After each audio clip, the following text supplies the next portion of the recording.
content, I enjoy it, but sometimes I'm just like, I just watched this. Like, it's not.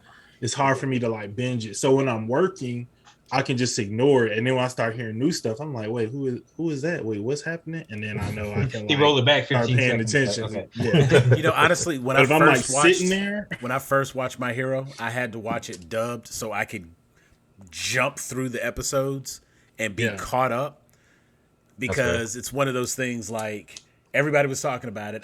I was like way behind and didn't want to have to like be stuck sitting there watching the screen, because I know there's going to be episodes where nothing's really happening, nothing's really taking place, and you're just getting like some deposition on the characters and whatnot.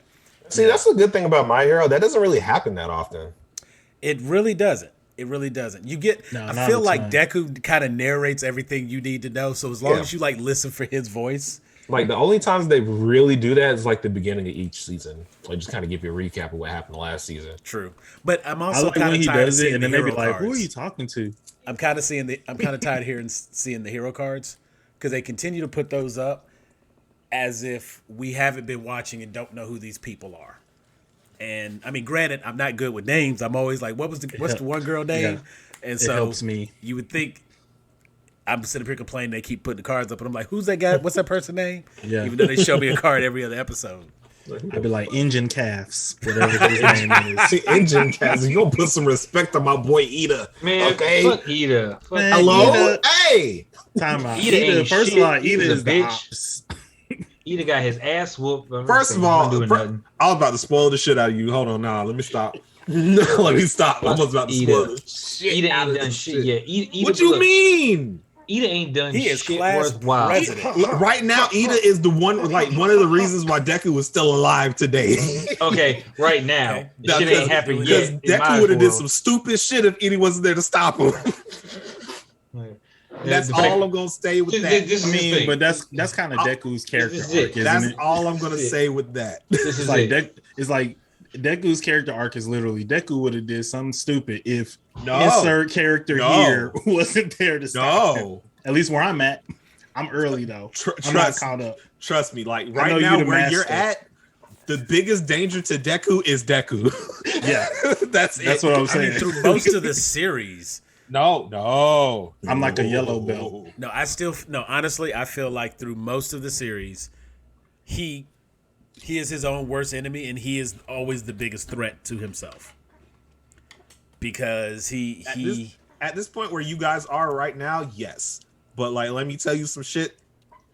No, you're right, but you're wrong. Gotcha. That's all I'm gonna say. That's all you're getting out of me. Well, I just got through Vestiges. That's where I'm at, so I'm getting a little bit more history. Mm-hmm. And I'm like, okay, I see what's happening. Oh, so that okay, all right. And Can't wait for that new movie, baby. Well, when I get to the part where Ida is no longer the ops, I'll gladly come back. Ops, but he the good ops. right. I'll gladly come back and say I was wrong. He was Ida forever the ops, but he the homie though. But right now, Because he the one gonna he's tell like, you straight. He gonna tell you straight to your face, like you shut the fuck up, sit down, boy. You relax. Yeah. But You he relax. also asking for Nigga, homework relax on your the arms. weekend. Relax your arms. Yeah. And them What's calves. the special move? Reciprocal burst, and you ain't useful. You useless as shit. Hello. There's a Mineta right there. He ain't shit either. That useless motherfucker. How did he get in the hero class? Like honestly, I think I would have liked the show better. Freaking if like every so often they start cutting people. They start cutting people. Like, you failed this class, you're out. Like you can't do something like freaking, or you do something crucial and then be like, bam, Mineta's gone. Like I don't like Mineta. I don't care for Ida. Stuff like that. Ida still got a purpose. I will give him that, but I don't really care for him right now. Freaking Tailman. Yeah, Adriel. I don't know. The Karate I don't Kid. know, bro. The Karate Kid. Yeah, I Like, don't what- know, boy.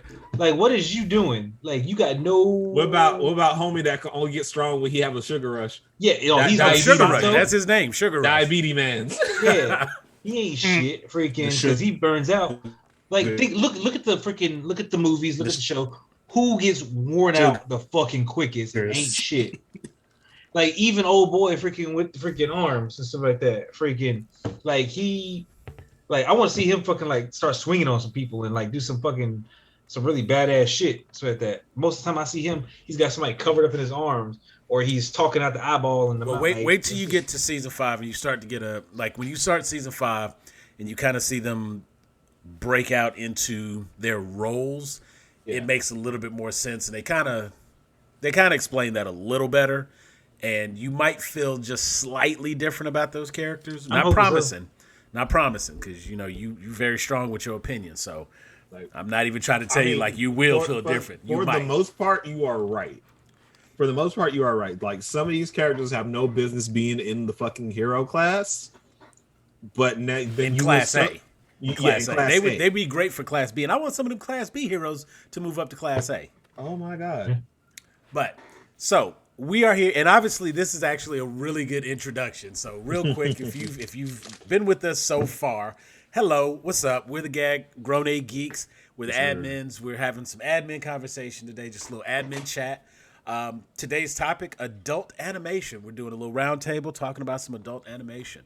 We're going to go over some of the really good shows that we've been watching. I'm sure you guys have been watching one of them with us. If not, you need to get on that because it's a fantastic show, and we're going to go through. We're not going to really do a full review, not going to dissect it, but we're going to give a couple of thoughts and discuss some things that we want to talk about regarding adult animation. I am not really – we're not really going to do a host per se, even though I have Jeff right here, and Jeff just does a fantastic job of hosting. He gave us a very clear outline, so I think we can kind of just follow along. Oh, Black his Say outline Jack. There we go. That's it. And see, we'll get it through. But joining us as well, big what's up to the Hat Man. He's back. Y'all say what's up to David. David joining us today. Been gone for a minute now. I'm back now. Sit the fuck back down. All right, let's go. He's back like he never left. Check him out. And my co-host, as always, like if we record anything, you can expect to see him here. I love having him on. He's just so much fun. Will, Mr. Invincible himself, is here. And I am Millar World. And anybody that knows me knows that I'm a big fan of Mark Millar. And we got some of his stuff coming up as well that makes me very happy. So we will get into all of that. So the first thing we were kind of just talking about some anime, and I know we were talking about before we started. We were talking about some of the anime that we've been watching, some adult anime. And does My Hero fit into that category of adult anime? Do you think that is actually as it stands right now? Not really. I mean, it has some adult moments, some adult themes. But I would not necessarily classify that as adult animation. Not yet. Okay. It's getting there. To be real, even the stuff that I was like thinking about was just more like because everybody like loves anime so much, and I don't know if this was recorded or not, but I kind of talked to you guys about some of my issues with like the anime format, the recaps. Like the whole theme songs, like on the front and the back. Sometimes I just be like, man, I just want to binge these episodes. And then I look at like American animation and it's just like, well, I get why people who like cartoons and grew up liking cartoons would kind of gravitate to anime because it ain't that much out there that has, the fighting and the punching, like what we like from like comic books kind of translated on screen. Cause like, I feel like all the adult animation started going around to like Family Guy, Rick and Morty, where it's like comedy. It's all comedy. Yeah. And even the animation styles to a degree, like very, very simplified. Not that I don't hate that. Like, your boy did. I mean, I love Steven Universe and Adventure Time and all that kind of stuff. But sometimes a brother just, I want to see good art. yeah. And that's the thing I really, really loved about Invincible. And not to say that Steven Universe is bad art. Not to say, it's a unique art style and it works for those shows. But there is an appreciation for the realism, the quality art that mimics a comic book. Yeah, you want a spectrum of art styles as well. And it just felt like the pendulum definitely swung to like everything. Like I will watch Teen Titans Go for hours, but I don't want everything to look like Teen Titans Go. And everything can't look like Teen Titans. Teen Titans Go is in this very, very special area where it's okay for them to be meta the way they are and make the jokes they make. It works for that show because they had another good show to base off of. And being a parody of said show and using that as the in joke, it works. Didn't work for Thundercats Roar or Thundercats Go or whatever it was. That failed miserably. That was a bad interpretation of that because we didn't have the same attachment to the Thundercats the way we had to the Teen Titans. So trying to make those jokes, you're literally making 30 and 35-year-old jokes that people aren't getting because the material isn't fresh enough. And so that was definitely nobody watched that 2011 series, even though it was good. I'm not gonna say nobody watched it, but not enough people watched it because it did stick around. Yeah. In the eyes of the studio, that's nobody. Right. So the first show we're going to talk about as part of our adult animation roundtable, we're going to jump right in. Invincible. Amazon Prime. Invincible. An amazing all-star Y'all cast. done did it again. I have to say, like, when I first saw like the first trailer, it was like, oh, this is going to be a thing. This is something that's coming out. I was like, okay, cool. Yeah, I definitely want to check that out. And what's funny is I had heard about that comic for so long and kept saying like, oh, I'm going to check that out one day. I'm going to check that out one day. If I had checked out that comic before, you all would never have heard me shut up about that comic. I'm in like volume 4 right now, and I'm just like, this is so good. This is such a great comic, and everything. I'm really about to start reading it my damn self. Everything you're saying. And remember, I threw out, and you know what? Now that I can actually make an advertisement out of it, I threw out that one tip for everybody. If in fact you are an Amazon Prime subscriber, which you probably are, since you're watching Invincible, Amazon Prime includes Prime Reading. And there is a large selection of graphic novels, comic books, and actual other books that you can read through Prime Reading. You can borrow up to 10 books at a time.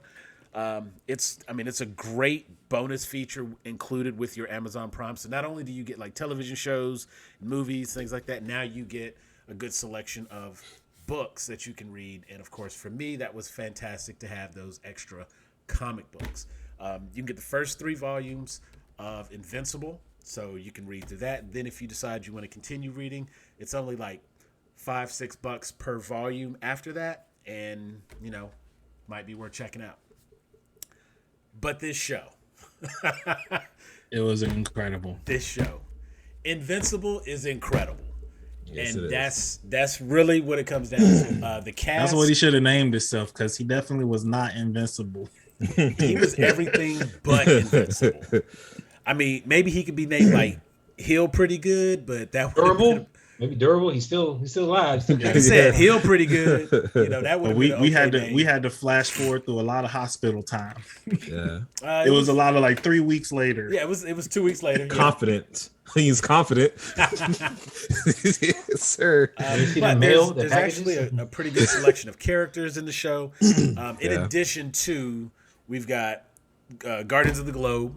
We've got those characters, and this is a very direct, not parody. What is the appropriate term here? It's not a parody, but it's homage. It's a clear homage. I would say parody is the right word. It's like parody. It's both. Actually, parody doesn't always have to be it's both. Played for laughs. Okay, yeah. It's both. Clearly, these characters are inspired by Justice League characters. Yeah, and they don't even try to pretend like that's not what it is. They are very on the nose with that. And they want you to know that that's what they're going for. But it's really to set a clear understanding of these characters, the dynamics and the expectations and things like that. And I think they did a fantastic job. The story elements are all in place. It's a fantastic story. The voice acting in this is superb. Yeah. This is, without a doubt, one of the best voice acted casts on a show that I've seen maybe ever. Like, I can't think of another. The fact that it's an all-star cast is just added bonus. Because it's like every time I hear Omni-Man talk, I could just picture a jacked up J.K. Simmons, and I just feel like that's how he would talk to you. You know what I'm saying? Like his characters. Jeff, talk to me about Invincible. What you got? Because I could just ramble about it. So I mean, I think of the biggest thing that stuck out to me was that like we were talking about before, the art style. Like it seemed to be like very much a direct translation of the comic book style. I am, born in the 80s, but a child of 90s comics. So I grew up on, Jim Lee and, McFarlane and all those like guys that, we all grew up watching. And, even though I went to art school and, they'd be like, who's your favorite artist? And everybody's like, oh, Basquiat, this and that. And I was just like, I'm going to be real. My favorite artist is Jim Lee. Jim Lee is the reason why I started drawing. Jim Lee is the reason why like my color theory, the way that I approach inking, everything was just because when I was a kid, if I saw Jim Lee's signature on something, I was going to copy it. And I've always gravitated to, like X-Men animated series was my favorite cartoon growing up. So I've always gravitated to cartoons that feel like comic books because I don't feel like you necessarily have to do all this changing to adapt it. It's already done. Let's just like animate it and breathe life into it. So I've always like, Young Justice was another cartoon that was like really, really huge for me. And that was like the biggest thing. It was bright. It had this like hope, if y'all listen to anything we've ever talked about with Zack Snyder, y'all know that's one of the things that makes me mad about him. It's like everything has like it's like, can we up the brightness? Like, what are we doing? And it's a little gray over here. That blue overtone. Yeah. Yeah. But it's also like, it showed like, you don't have to be dark to be dark because the vibrant tones did not take away from how brutal and how it might have even been gruesome it was. Yeah. It made it pop even more because it felt like, man, this world seems like it should have a lot of hope, but here we are, and this little girl's head just got decapitated by a manhole cover, just on some like collateral damage stuff. Not even like anybody it's just like wrong place, wrong time. Yeah, he did not make it. Yeah. So I mean, once I visually saw it, like the trailer, I was already all in. But then the storytelling, the way that they like kind of keep you guessing, the way that they like, I like mysteries, but even though it wasn't a mystery who killed him, I like watching other people try to like uncover mysteries. Yeah. And I think the character development was done really well. They did a really good job of like in the beginning, just showing you like how much Omni-Man and Mark and that whole family seemed like such a tight knit group. Right. And you just never really, you didn't know what was coming, but you just felt it. It was like on the back of your neck, like your hairs were like standing up and you just like, I don't know why he don't sit right with me, but he just doesn't. And that goes to the voice acting. I think that goes to the animation, the directing. I think just all around, they just took a story and adapted it well to screen, to a series, to something that's like really short. They made you want more. Like my favorite tweet from after the first 3 episodes dropped is the guy Dragonfly Jones. He's like, has a bunch of followers. And it was just like, literally was like, bitch, where is the rest of Invincible? And that was it. Right. And it was like, yes, that sums up how we all feel. Where's the rest of it? Yeah, like why are we waiting 2 weeks at a time to get one episode, and then we be sitting over there like Tyrone Biggins, hey, y'all got any more of that Invincible? Bro, I'm sitting there like, yo, okay, first of all, let me tell you something. I don't binge shows like this, like hour-long shows. I don't binge them shits. I binged the fuck out of Invincible after the first episode because I was like, what? Just like, I mean, just the close of that first episode was enough to really like. You got to get an answer to that. Yeah. And every episode, there's something that happens that you want that closure. You need that resolution. And if for some reason, if they had not already announced seasons 2 and 3, I was okay with the way this series ended. Because it gave me something to kind of like, it's almost like they have it set up where you can kind of form your own conclusions, just in case. But I'm feeling like you, Jeff, where it's like clearly they were already working on seasons 2 and 3. They're talking about it got renewed. No, they just knew. Y'all knew this was renewed after the first episode. Y'all just waited to announce it. We got them with this one. Invincible. Will, talk to me. Look, I've been getting back into animation and stuff like that, and just kind of looking at this stuff. And like Jeff was saying, so that after going to school for art and design and stuff like that, like the way that everything was drawn, the way that everything is fluid with the transitions and stuff like that, like I love every single thing about it. The show really caught me by surprise, and that's one of the reasons why y'all, like I'm not reading the comics and stuff like that, because I like the genuine surprise and assumption about what's going on. Like I went ahead and bought all of them. Don't get me wrong, I bought all of them. They were sitting in the closet. I'm gonna read them one day. Yeah, it's like I'm gonna get to them, but I like the genuine shock factor that they've been hitting me with and stuff like that. It's really like, oh crap, did this really happen? Is this really how it's going down? Stuff like that. And even so much as my wife, she does not really care for like blood and gore stuff, but she watched this shit. Like she sat here with me and watched it. Freaking, she's like, yo, what is going down? So for that to happen, so that speaks volumes for me, like how good this show is. See, maybe I can get the wife to go back and check out episode 2, because at the end of episode 1, she was like, I'm done. She was like, I'm done. I was like, you don't want to know what's happening? Buddy. And of course, I was like, no, we got to go right into this next episode. You sure you don't want to know what's happening here? She's like, episode 1 was heavy. But of course, now I'm watching it. I'm looking at like the end of the series, and I'm like, she couldn't handle the train. Oh no! Oh god! So I'm like, I'm not pushing her to watch it out, because I don't want her to get invested and then have something like that spring up. But not even the train. It's like the physical gore, but even the psychological and like emotional gore just in that last episode. So we're like, hold on, fam, you call my mama a pet? Like we gotta take it to the limit. You don't have to kill me, right? Yeah, like, and honestly, you know what? The character he was. I really want Steve Yeun to play a character that doesn't have to take that kind of abuse. Because I don't know what he and Robert Kirkman got going on. Like why Robert feels the need to do this to him. He just don't be picking good roles, baby. Like it's his management team. They're like, hey, Steve, we got something for you. Yeah, right. He gets emotionally wrecked, buddy. That's what we need you for. You know, call times at 9 a.m. Need you to take a year off, bro. You can't keep doing this. Need him to heal. Like I can't keep going through this with him. Right. But he need to be in like Crazy Rich Asians 2 or something. Yeah, something to redeem. But honestly, it is really a great cast, because I mean, you've got J.K. Simmons, Steve Yeun, Sandra Oh.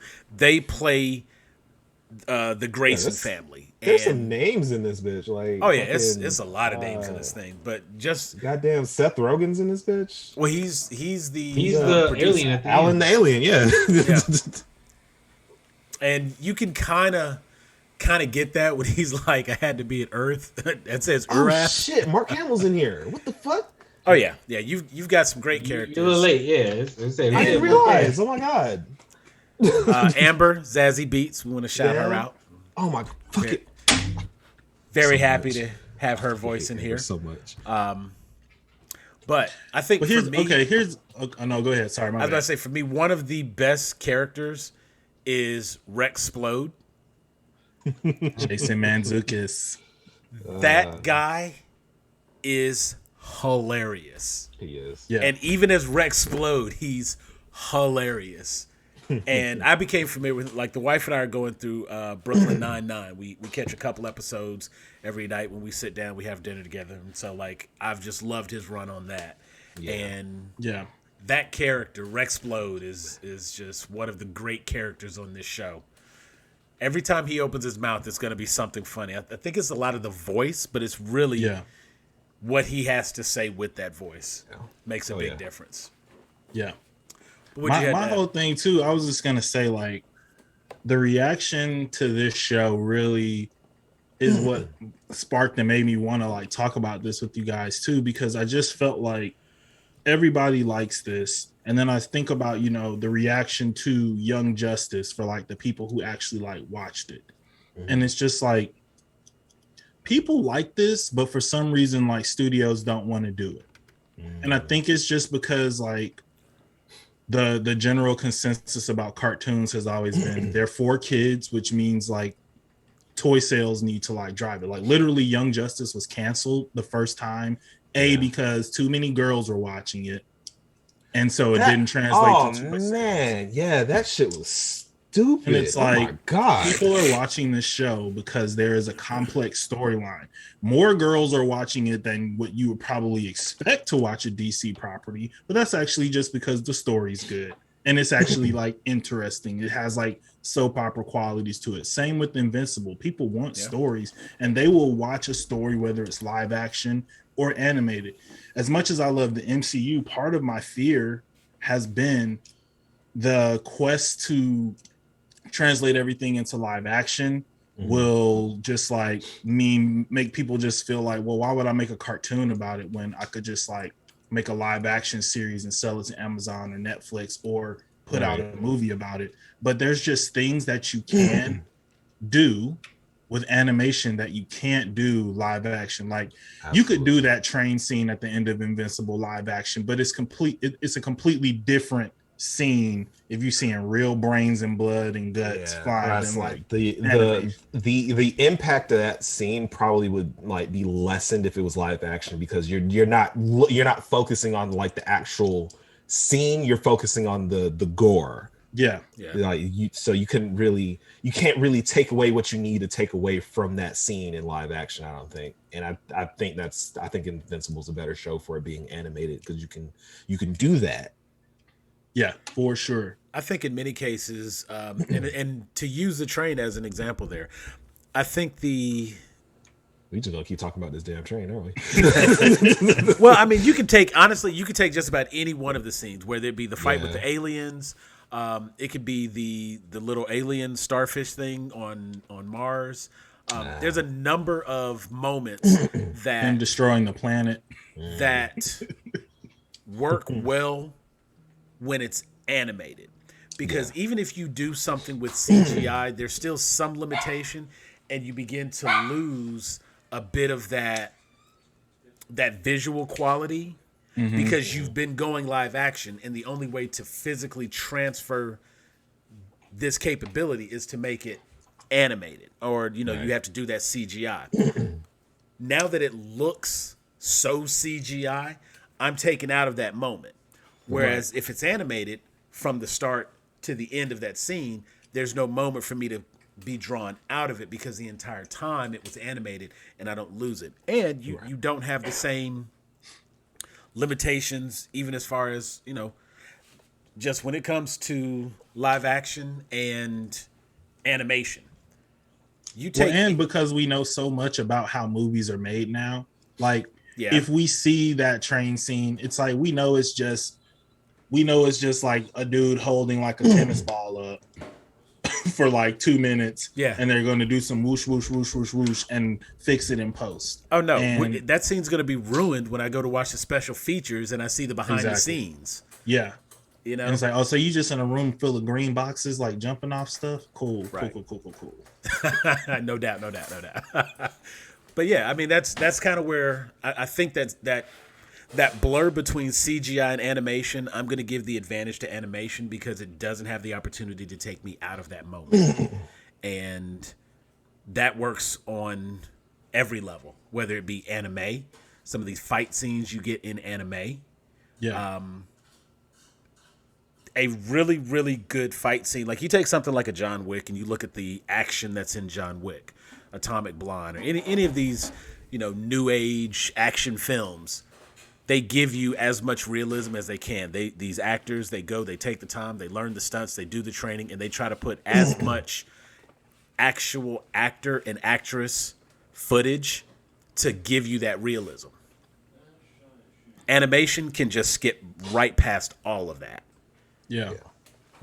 It's a seamless transition, and that's where the advantage comes to with animation, and I think that's why we're leaning more towards getting shows like this. I think there should be more, and there's a lot of areas where they can continue to improve. Robert Kirkman. I was gonna say one thing I do think too is that the growing popularity of anime in America, just because like when we was kids, anime, it was like Dragon Ball, Sailor Moon, and maybe Ronin Warriors, but we just still called them cartoons. Yeah. But we know like the difference, and once we learned, the internet helped us learn that there was this whole other culture of like animation going on in Japan.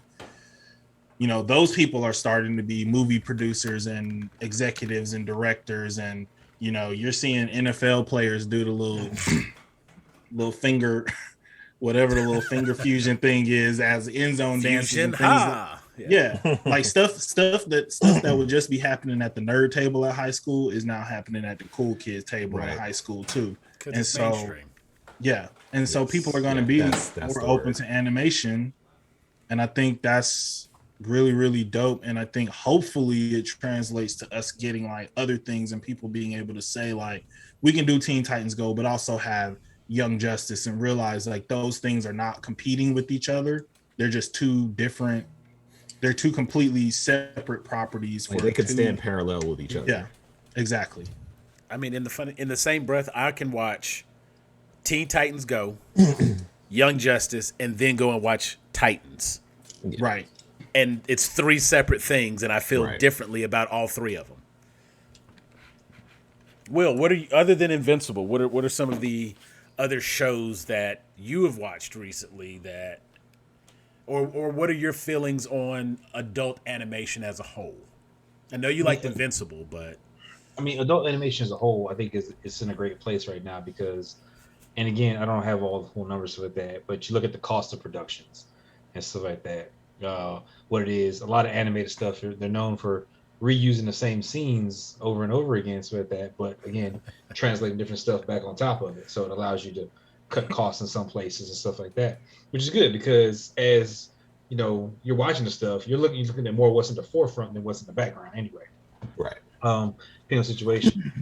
With adult animation, so that again, it gives you that freedom. We talked about so that the freedom to do whatever. Like how much does it take to have entrails spewing freaking blood and freaking viscera everywhere, so that an explosion versus let me draw that up real quick like that.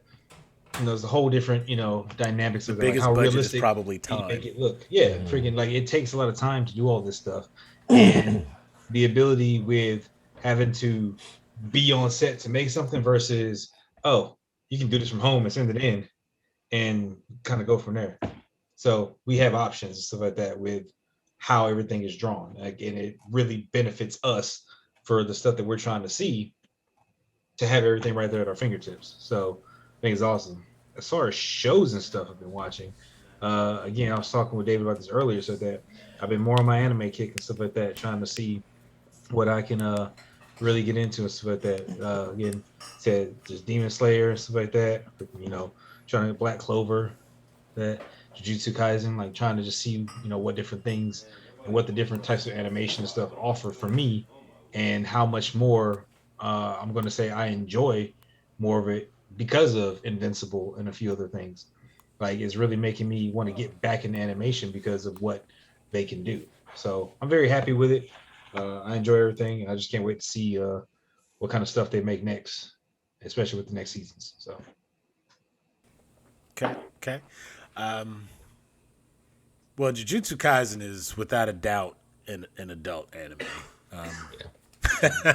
That's another one of those that would, I think the content would probably, I've not started Demon Slayer, but I would imagine just given the name Demon Slayer, doesn't sound like that's going to be super kid friendly.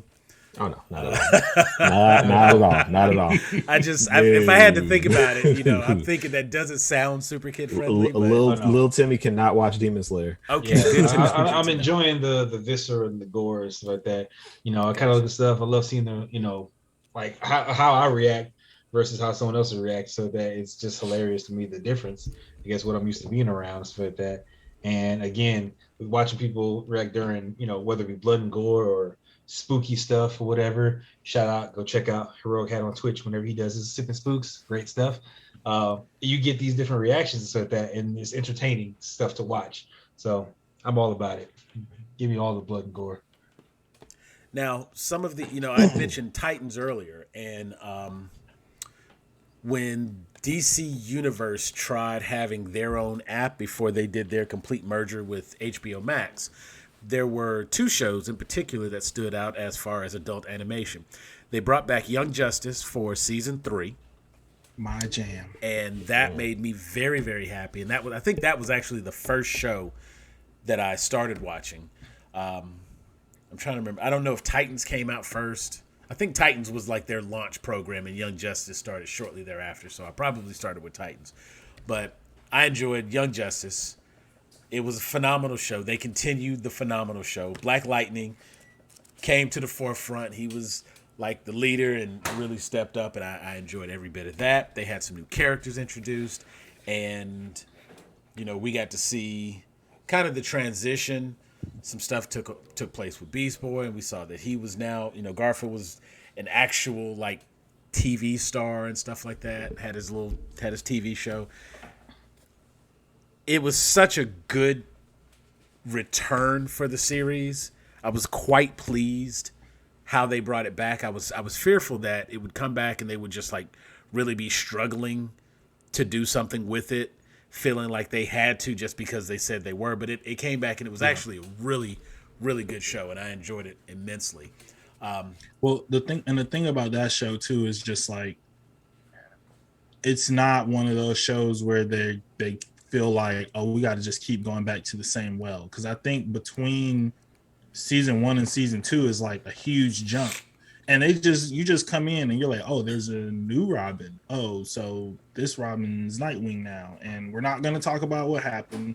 We're gonna maybe, oh, these people broke up. Oh, they're not together anymore. Oh, he's gay now. Cool. Like, we don't have to go into depth about like why all this stuff is happening, because that's not the story. The story that's is not like the focus, this right? Season. This story is the invasion. This story is outsiders. This story is the formation of the team. You know what I mean? And they switch that team out. They bring new people in, and I think it's a really good vehicle for people like to get to know some of the like lesser or like B and C list like DC characters, because I ain't really care who like Miss Martian was before watching Young Justice, but she's actually a very interesting character. And then when she shows up in Supergirl on the CW, which I know everybody doesn't watch, but I did. Sure don't. I was like, oh, this was interesting. That's where Megan comes from. Got it. Exactly. What? That's crazy.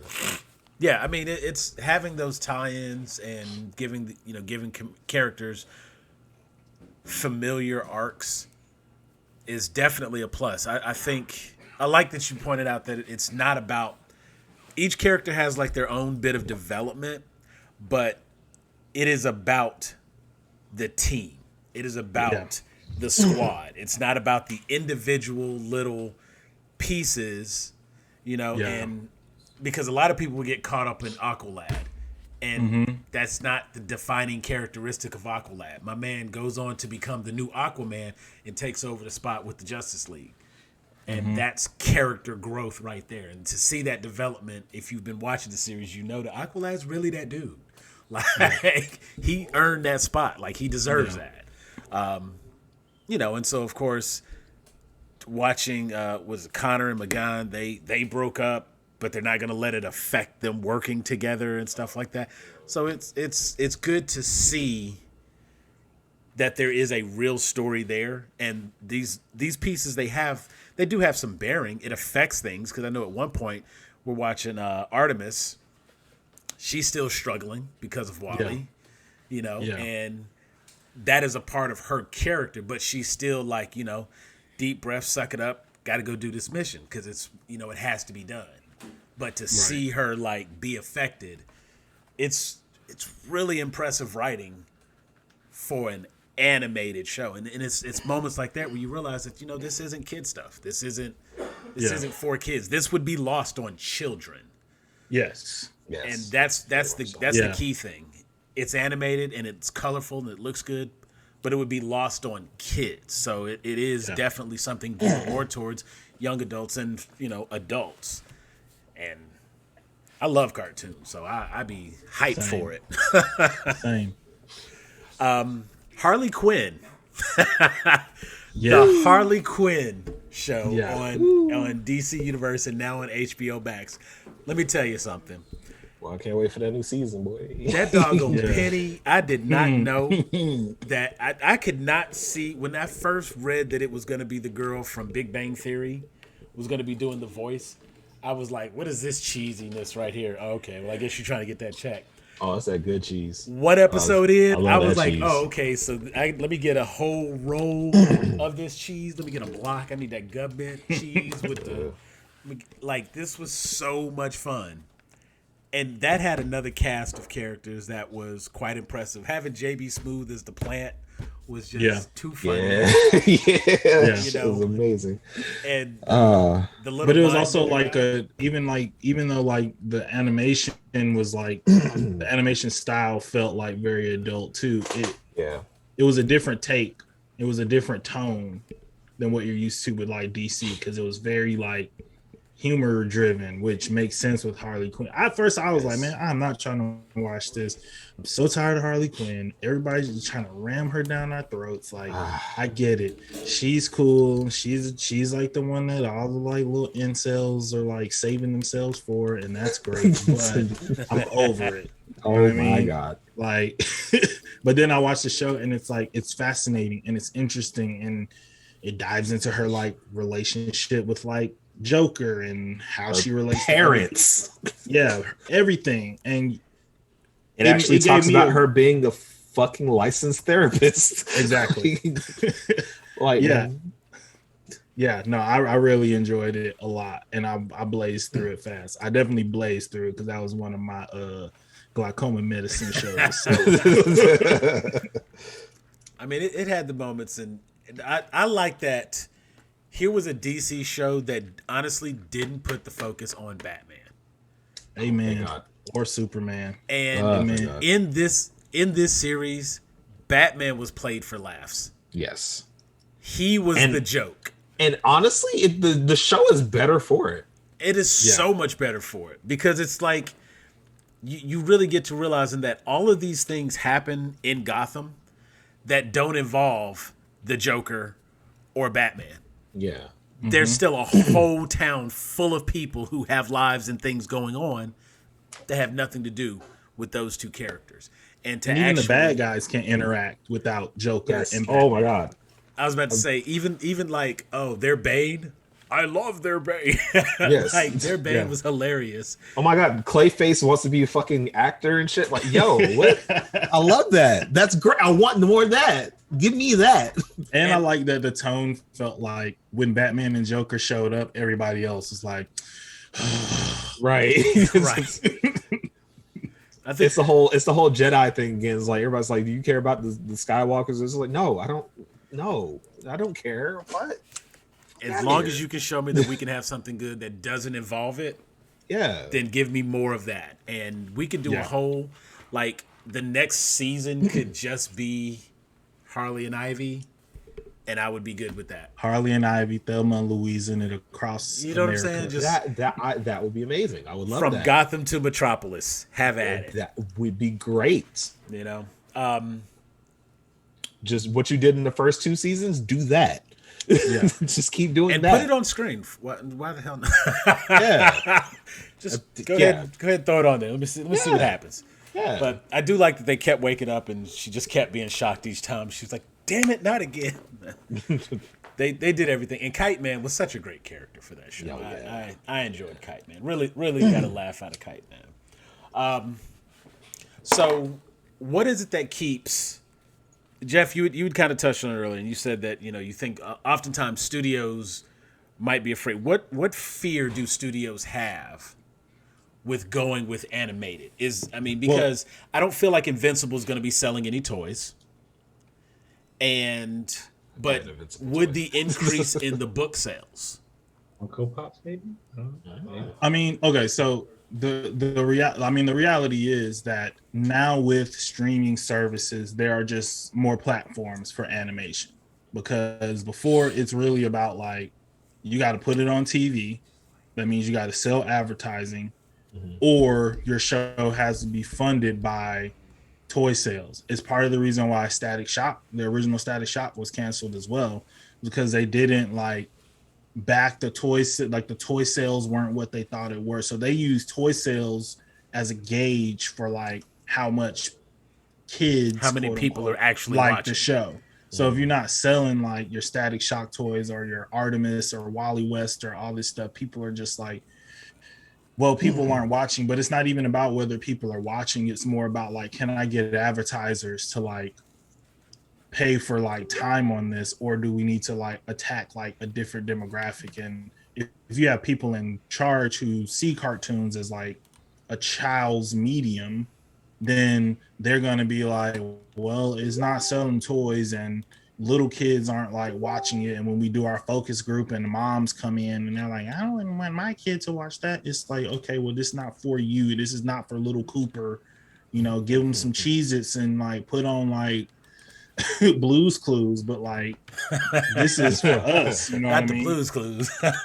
Steve. And then on top of that, it's just like, okay, then you have to ask yourself, well, what was the platform for adult animation? It was like Fox Sunday nights, and you know it doesn't fit in there because that's all just like Seth MacFarlane and The Simpsons, or Adult Swim, and it doesn't really fit in there either because that's all just like, you know, Rick and Morty, Aqua Teen Hunger Force, whatever other, you know, Moral Oral, Robot Chicken, all that kind of stuff. So really it was, where's the platform for these types of shows? Because when Young Justice came out, I was like watching it on Cartoon Network, and I was starting to get pissed because I would be like, all right, Young Justice comes on Friday nights at 7, and then some weeks it'd be on, and then some weeks it'd be something else, and then it'd be like Saturday mornings at 10 o'clock, and then some weeks it'd be on, and then some weeks it'd be something else. So I think the changing like business model for animation and for entertainment in general, knowing that like everybody's talking about The Boys, everybody's talking about Invincible, everybody already has Amazon Prime anyway because we're gonna get that 1-2 day shipping. It's like what else is anybody else really watching on Amazon? What else has anybody ever like? I haven't had any other conversations about any Amazon originals besides those two shows and Coming to America 2 or Coming to America. Yeah, I was about to say the Tom Clancy stuff is kind of big because you had 2 seasons of Jack Ryan, The Boys. Well, yeah, he that's what I was The Boys. saying. Yeah, they had the show. Well, I guess the fact that I'm trying to give you an example is your point. So I won't. It's not a lot. I mean, it's not a lot. But then, like, even on Netflix, you know, they have like so much stuff, so many Netflix originals, but their animation, I mean, when Avatar Last Airbender got put back on Netflix, it was the #1 show on Netflix that week for like 2 months. And it drove, like, now the media is driving what stores are allowed to do in terms of different. So like, it's not just toy sales now because t-shirts and apparel and accessories and fan art and all this other stuff have like come into the mix. The internet has sped everything up so much where stores can now react and say like, Avatar is the #1 show on Netflix. Like, a buyer emails the salesperson is like, I need like your best 10 Avatar shirts so I can find one to put on my floor because it's moving the needle and I'm reacting to that, as opposed to the other way around where it used to be the stores put out what they thought and they would just be with the studios, and the studios are like, yeah, this is what people like. And it's like, nah, nobody like that. Nobody's gravitating to that. And then you end up having like duds on the floor that aren't selling. For instance, like they were like when Civil War first came out, right? Or when Civil War was coming out and we were working on product for that. There was so much Crossbones stuff in the style guides and so much Crossbones artwork, and the studio, like Marvel, was telling us like, yeah, Crossbones. And then I saw the movie early, He was in it for like 5 minutes and got blown up. And literally the first note that I had to like our sales team was like, do not sell any Crossbone stuff because he doesn't matter to the plot of the movie at all. He literally gets blown up 5 minutes in and we never see him again. Yeah. And if you tell your buyer to buy this, they're going to be mad because nobody's even going to know who it is. So I think just like the overall like landscape of how things are bought and purchased, especially with like Etsy and you know Redbubble and all those kinds of shirts where people can like put up their own fan stuff, and yeah, you get a cease and desist, but not before I sell like 50 to 75 to 100 of these things, and they already out there and people talking with their dollars. You know what I mean? So I think like the changing of the platform is the biggest hope that I have for like potentially like more animation that fits and feels like this. So when we were talking about some of the original series, Netflix does have an original series, a new anime that they're doing, and that one is one that I'm looking forward to. That one's called. How do you actually pronounce that? Is it Yasuke? Yasuke. Yasuke is what I keep looking at, and I'm like, that's not how you say it. It can't be right. Beat with a stick. Yasuke. So Yusake. Like, Suke now. But wife had to tell me. that's a new one that's coming out, and It's already out. That's right. That when did that come out? 2 days ago? Friday? 2 days ago. Like it's like a 6-part series. Yes. So there's that one. Another one of those like fairly impressive casts. If nothing else, just the fact that we have the main character, Lakeith Stanfield. That got my attention. That made me interested, and I wanted to see it just because he's in it, or he's the voicing the main character. That one came out the 29th, April 29th, and this is a series, correct? Yes. 6 episodes. Like 30 minutes each part. Okay, because I haven't started this one yet. That is next on my same. I haven't to see list. But I think it's also that's one of those things where again we come into a situation where if the content was there, I believe definitely now more so than before, if the content's there, people will support it. I think at one time it would have been, as you point out, because there was only a few places where the medium could go. You know, we might have been able to catch something like that on FX because we had Archer on FX, you know, and that was outside of something that came on Adult Swim. FX was like the only other place to get something like that. You know, you had Fox Animation Domination, and they had their little comedy lineup on Sundays, and everything that's in syndication as a result. But Archer was it. It was like you had Archer. And then you had because they would show the like weird like X-Men and Iron Man animes too, like on the weekend, right? You know, and so it was like I think I definitely agree that there was a limitation in the availability, and that limited access to it. But now that geek is mainstream and it's cool to be a geek, and everyone's jumping on the geek bandwagon to some degree, I think that we should really start to expect to see more. So, Will, what would be something moving forward that you would want to see turned into an adult animation? Tom Clancy stuff. Tom Clancy. So, like Tom Clancy. So anything from like the Division to Ghosts, like that. I mean, there's a lot of stuff that goes on in war and stuff. Like you see the war movies and stuff like that. And you know a lot of different things with that, but I feel like with adult animation, you could dive deeper and stuff like that. So many more things happen. Like we saw freaking in Invincible, they ain't afraid to kill everybody, men, women, children. It don't matter. That's the way it is in combat. Like this stuff happens, and we deal with it. So making sure that we know what's going on, or give us an outlet to kind of see what can really happen in that. Then yeah, we're good. So, I mean, it's really good. So I think anything Tom Clancy and stuff would work. That could be tight. Because it's like, also, I haven't seen like any really like war focused like animation either.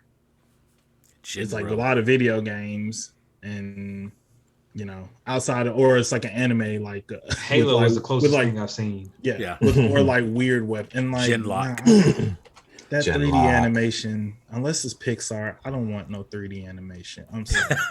I tried to watch Rebels and really? You like Rebels?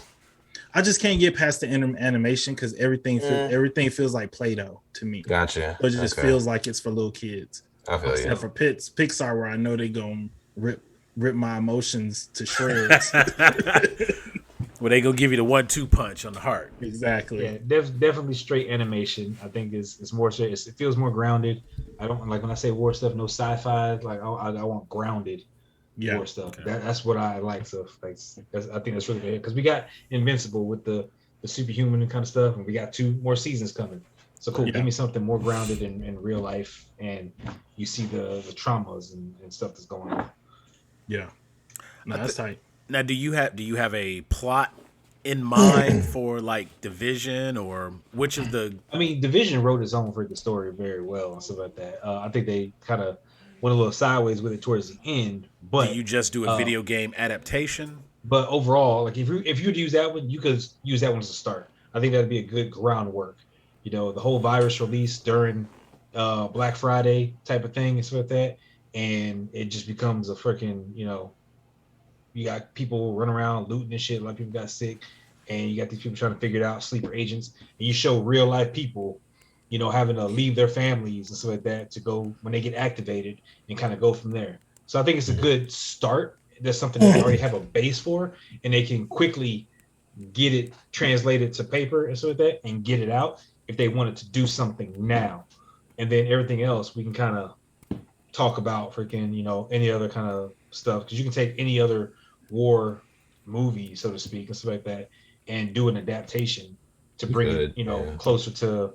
Right, you could take Black Hawk Down and do an animated version of that, and stuff like that, and kind of see everything that goes on and stuff like that. Not that I want to, work that I like Black Hawk Down for what it was, stuff like that, but you can create a good original story about freaking war and about everything that's going on, and kind of bring it to the forefront. I'm all about that Rainbow Six team. I haven't read Rainbow Six, Ghost, everything. Haven't read that book by Tom Clancy. That would make Splinter Cell. Ooh, that would be a good one there. I love Sam Fisher. I can get behind Splinter Cell. I love that whole like third echelon, fifth freedom. Yeah, we could rock that one. I'm liking that. Damn, we'll come back to that. We'll write out some points for how to get Division. Because like when you said the Division, and I'm thinking like because it's already like a pretty well established like from the 2 games, instead of like do like the individual agent stories, like make it something along the lines of like if you've ever seen Gotham Knights or the Animatrix, do like 10 episodes, get 10 directors, 10 different art styles, and let them each tell their own story of their choosing. Do one episode where you're seeing an agent get activated.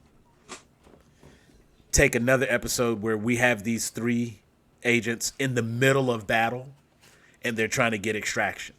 Do an episode of the Dark Zone. Just instead of like having to have this one beginning to end story season because it already exists, the first one, it could be just like a series of, different episodes and how they go through, and each one have a self-contained story that's told inside the world of the Division. I like Tom Clancy. That's a damn good call right there. David. Yes. Adult animation you would like to see. That's easy. I've been screaming this from the rooftops for a number of years now. No. no. I saw what they did with the movies. I am not impressed. The Mass Effect. There's so many books, there's so many comics that you could adapt from. It doesn't even have to be like ripped from the game. Like just animate the books. Yeah, don't give me Shepard, to be honest. Give me honestly, Shepard. As much as I love Shepard, don't give me Shepard. Yeah. Let me see Anderson. Let me see some Anderson. Let me see because there's a whole book. Like you remember like in the whole thing, like why Anderson has a chip on his shoulder against Saren. Right. There's a whole book for that. I want to see that shit. Yeah, I like that. I want that. Yeah, I could rock with that. How Give N7 me got that. started. Yes. Yeah. Just the history of the Spectres and all the other Spectres. And, Yeah. Oh, you could do so much with the Mass Effect franchise, and like it's already there. It's already there in print and like comics and stuff. All you have to do is just like get a team of animators on it. I want to see the Grogans. I want to see the Yeah. history of the Grogans and what was done to them, the xenophage and stuff. Jenna, yeah. All right. So do what you did in Paragon Lost, but better. But right. Yeah. Okay. But make it good. Like, and I love Paragon Lost, but I'll tell you right now that was some. That was not a good movie. That was yeah. That was a movie. So Jeff, we're not even gonna discuss Paragon, but Jeff, okay. So we got some good ideas. Mass Effect that could literally write itself. So I don't. It already did. Yeah, like, It already did. You That's- just need. It's there. it just needs to do be. it. All it needs to. Somebody just needs to draw it. That's it. That's all you got to do. Just draw it, film it, and you're good. Jeff, what is your idea? What would you like to see as an adult animated series or movie? Mine is a classic Street Fighter. Like I just watched the animated movie the other day. Okay. I watched the terrible live action movie, and I'm just like, Wow. yeah. Well, wait. Which did you one? watch the Raul Julia one? Yes. Or did you watch The Legend of Yeah. Chun-Li? No, I didn't know. Okay. I've never like tortured my brain with data or information before, but But see now see that Street Fighter movie is so bad that it's good. I'll let you you'll be Hove went through that, so hopefully you don't have to go through that. Nah, but I just feel like I feel like the property in and of itself is like classic. So you already have name recognition coming in. The art style, we are like, what we've been talking about, what we like in Invincible, where it's a little bit brighter. It's got that, obviously like it would be an anime, because like I wouldn't want them to be like, yeah, we're gonna Americanize Street Fighter and like change everybody's eyes and all that stuff like that. Like I don't want the series to get like canceled before people even see Before an he gets a episode. chance. But I think the thing that I felt like has been done poorly has been just like telling the story. Like, I don't know. Speaking of Jason Mantzoukas, I don't know if any of you guys have ever watched the or listened to the podcast How Did This Get Made? But it's just basically they just review like bad movies. It's like him, Paul Scheer, and June Diane Raphael, and they did an episode on Street Fighter. And in the middle, like I'm talking about, they've been talking about this movie for like 45 minutes, and then June just goes, what is a Street Fighter? Because nobody in the movie is fighting. And I think I froze. Sorry. Did I freeze? A little bit. We still get you. Okay. Oh, yeah. Your audio's coming through. Oh, so my bad. you're good. Okay, so And there he goes. okay, cool. As soon as I said that, see if I hadn't said anything. Okay. The story with Ryu. Yeah, you can. You good now. You good now. You I good feel now. like God you have Ryu and Ken. Ryu and Ken. Ryu and Ken, keep going. Ryu Keep and going. Ken. Come on, You got Ryu and Ken, that whole story of like the people who actually do kung fu. Right. So then if we want to expand it and get like, some of the later characters like Street Fighter Alpha and go into all that later seasons, we can do that. Then you have like the M. Bison's like organization, Shadowloo or whatever, telling part of that story. And then you have like Interpol, like Chun-Li, Cammy, Guile story. Yeah. It's like a lot that you can like tell with those like three kind of things and kind of interweaving them together. And I just felt like, in the movie, I think did a decent job of it, but is a movie. So they had to like blaze through so much, and some characters where, like Ken fighting T-Hawk in a warehouse. Why? Bro, that honestly, it's not even that movie has so many goddamn problems. It's like, yeah. That shit. No, the biggest problem is Jean-Claude Van Damme didn't want to do the movie. Came to set high all the time. Yeah. That was the majority. But the story is not good in that movie. But in the animated movie, it's good. But it's just they have to rush it because it's a movie. They had to make the game alongside that too, so actors had to do the movie and then had to do mocap for the fucking game, and that shit was a garbage game. Because I look at something like the original like Kung Fu series.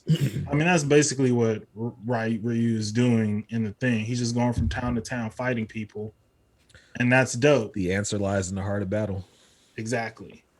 And I just look at it and I say, like, why are we doing nothing with this classic property? Like, we're bringing Mortal Kombat back and making movies about characters that don't even exist in the game. And why do I care about this man?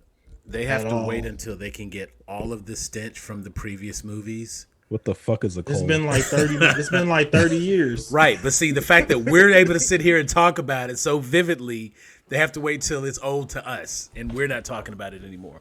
But they're old to me, but I've been playing Mortal Kombat for the past fucking 2 years. Right. I can tell you what the fuck's going on in that goddamn franchise off like the back of my hand. What you mean? You see, and y'all gonna give me this fucking bullshit? Fucking Cole is just like a long lost ancestor of Scorpion. Shit. Cole Slaw. Cole Slaw.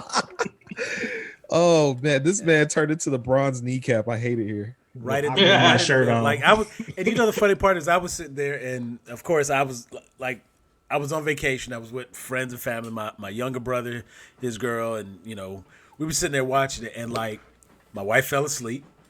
Good. I'll give her credit. We were in a really nice theater setting, reclining seats and all. Maybe she was just comfortable. Oh, you paid money for this? No. The cabin we rented had like a whole theater, but it had like all this reclining seat. It was very nice. I'm about to say, I appreciate you paying for content. And I have to say, like, everybody was asking me because I'm supposed to be like, I was a resident geek in the house. Everybody's like, so who is that? I was like, I ain't got a clue. I do not remember that character. Maybe I just didn't unlock him. I don't know who that is. I was waiting for him to like turn into Scorpion. Nah. If they the whole done time, no, because that would have been interesting. Right. You're gonna be waiting for him. That would have made sense. I was about to say, see, I would have been okay with that, and that would have been like a very big redeeming quality for that movie. Nah, I know, like this has nothing to do with the whole thing, but the side tangent, like the best part of that movie had nothing to do with the fucking main character.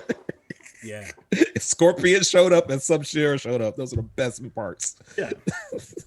Well, because like they had the little knife thing, and then I was like, when the little bone like battering police batons came out of his like forearms, I was like, what the wait, fuck is this shit? Striker? So I was like, so he's gonna have this and the Scorpion thing. That's cool. Maybe Scorpion got that since I haven't played Mortal Kombat in 25 years, and it was like, oh no.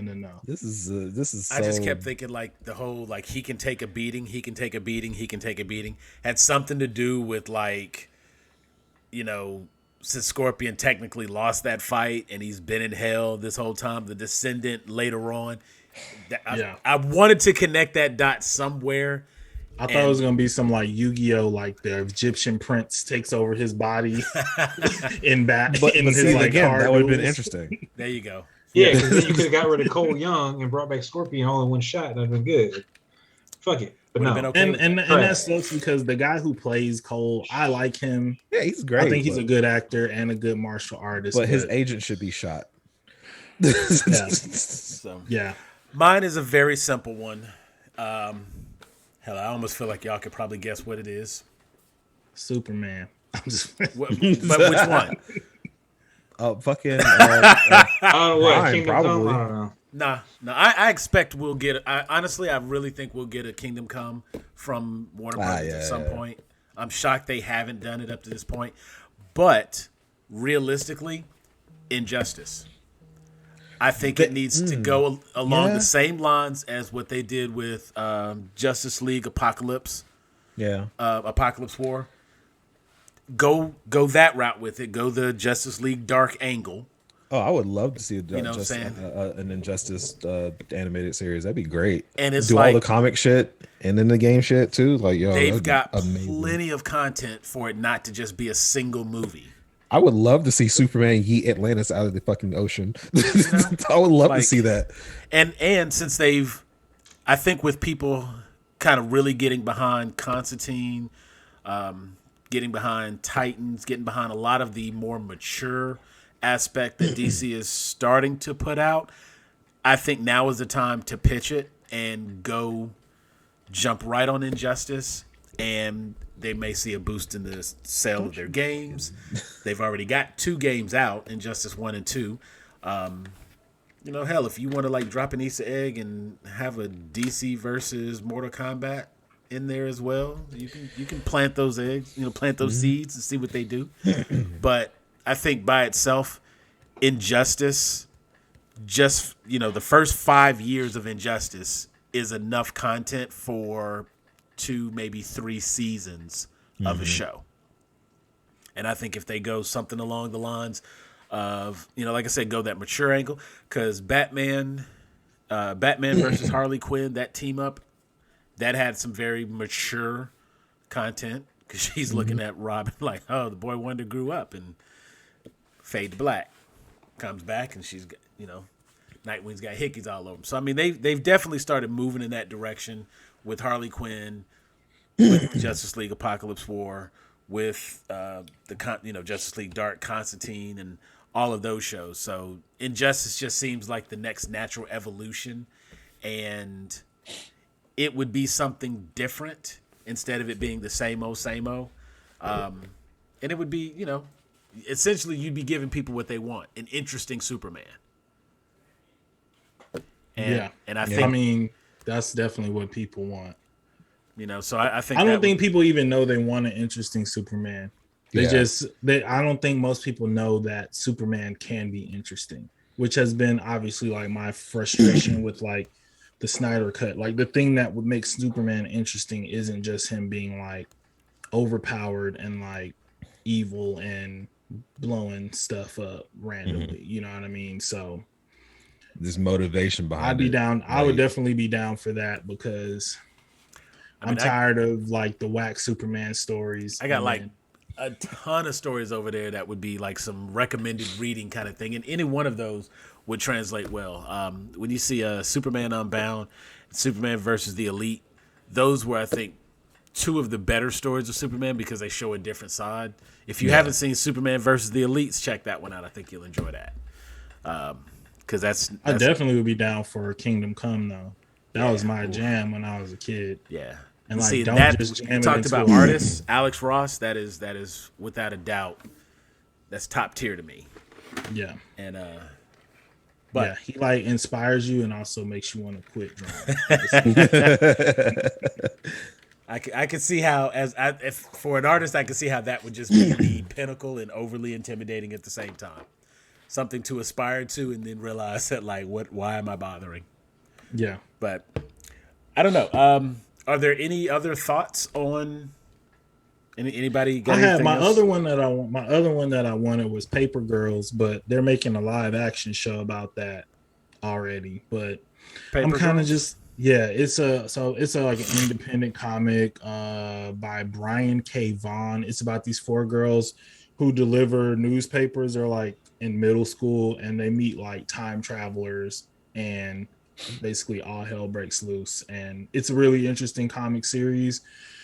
I wanted to be I wanted it to be animated just because like the way that they do like the coloring and all that stuff in the comic is very cool. It's not your classic like bright tones like an Invincible or something like that. The art style is a little more like sketchy feeling as well. So I would have been interested to see like how that art style can translate to a cartoon, but they're doing like a live action. It's probably going to be on some like Stranger Things type stuff. So but yeah, it's a fascinating. Looking at that first cover, I immediately got CW vibes. Yeah. Sorry. I mean, that's not that for me though, that's a plus. Right. I mean, I'm just saying like as far as CW. that, but I'm thinking like, yeah, I can see that getting picked up and having like being It's gonna be on Amazon. Okay. Oh, see, then there's hope for it to be really good. Because it's a little too mature for like CW, even though it's like middle school kids. That's why I was saying like it's probably gonna be Stranger Thing-ish, like, but more like season 1 before like people realized like kids was watching Stranger Things and they had to like tone it down on the kids a little bit. Yeah. So yeah. So it wasn't that was my season main 1 was big better one. than season 2. Okay. Yeah. That in my explains a lot. opinion, yes. That explains. And no, I mean you pointed out something that I hadn't thought about, and I bet it had a lot to do with the viewership and who the viewership was. Yeah. So yeah, I can see that. Although I will say, Will in season 2 was acting his butt off. Like that little boy can act. The Byers kid, yeah. Yeah. I did what I can. I actually have the only second one. It's not really a second one, but since Netflix has already contracted with Mark Millar for Millar World, I was waiting. I expect it's in my name. It's in my name. I know. I was waiting. I was waiting for it. Like, I know, but see, that's the thing. I know some of the ones we're getting. Like we're supposed to be getting like Hyperion. Yeah. But I really want them to take. The Top Cow version of Wanted. I don't want the Angelina Jolie movie version of Wanted. I want the comic book version. Oh, they're still curving bullets, but there's so much more. And it's so good. That movie will always be good in my book just because we got to hear Morgan Freeman say, "Shoot this motherfucker." It's great. It's beautiful. It's got its place. Don't get me wrong. It's got its place. It's going down in history as being a great movie still. But animated, I can see how the movie. Yeah. You would love this adult animated film. Like, and this you could do this one as a single film. I don't think this one needs to be a full series. If you get Mark to come in and maybe do a little bit more writing, get a creative team, and they want to put together, do a little bit more of the backstory and some of that stuff, okay, fine. But to me, that would be about like trying to do a prequel to The Incredibles. Right. You don't really need it because it's kind of in there. You know enough of what you need to know for it to be relevant. Anything past that, you're just kind of forcing it. So, but I got a second one. What you got, Will? What you got? Very simple. Give me a Deadpool animated series. I think if we ever get season 3 of Atlanta, then Donald Glover is supposed to. I don't know. He was working on that. It just makes the most sense to like really have some fun with it. Like I already did my serious side of it, but Deadpool can really just be fun, visceral, gore, just like yeah. Yeah. If ever there was an animated, honestly, I would put him in the same vein as something like a. Did you guys ever see Frisky Dingo? Yes. Yes. That was the name of my Humvee and MP for. I would want my Deadpool show to be something along akin to Venture Brothers or Frisky Dingo. I would want that kind of feel. And I'd be looking forward to that. But I remember Donald Glover actually put something out, and he was supposed to do it, and then it was like.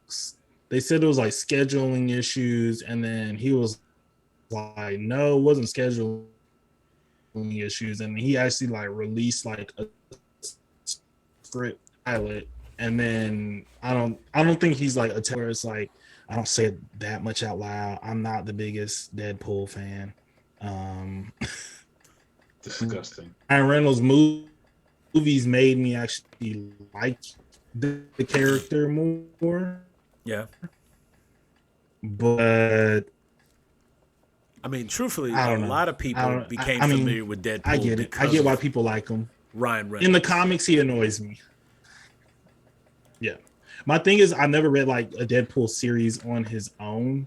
Mm-hmm. So he always is showing up in like other stuff. And it's just like he's in the way when he shows up. Read the room, man. Yeah, I'm like, you're like you are the person who like I just like in real life cannot stand.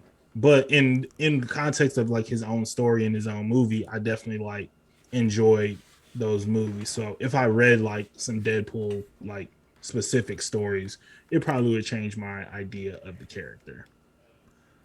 Well, I mean, I'm sorry to maybe disappoint you again, we'll get Will. something from that. Maybe something will finally come of it. I actually got a second one, and I'll keep it brief because Okay. we've been going on a little bit.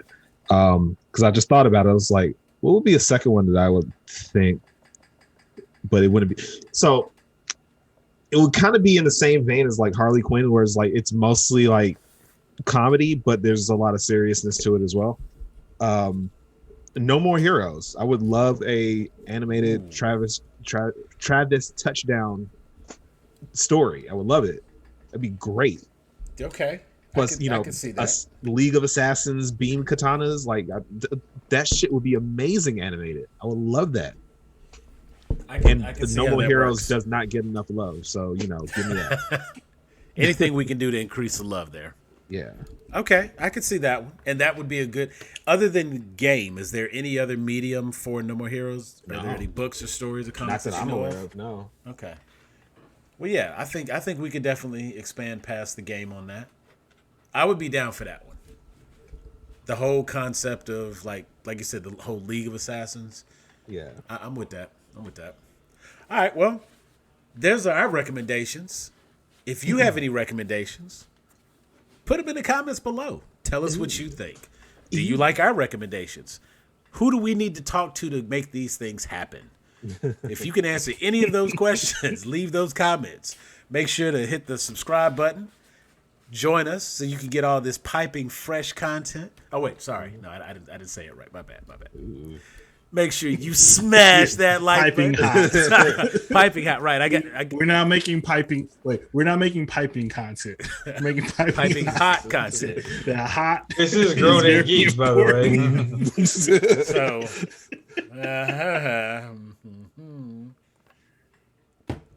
but no, we want them to be hooked on this content. Come on back. You get this episode for free.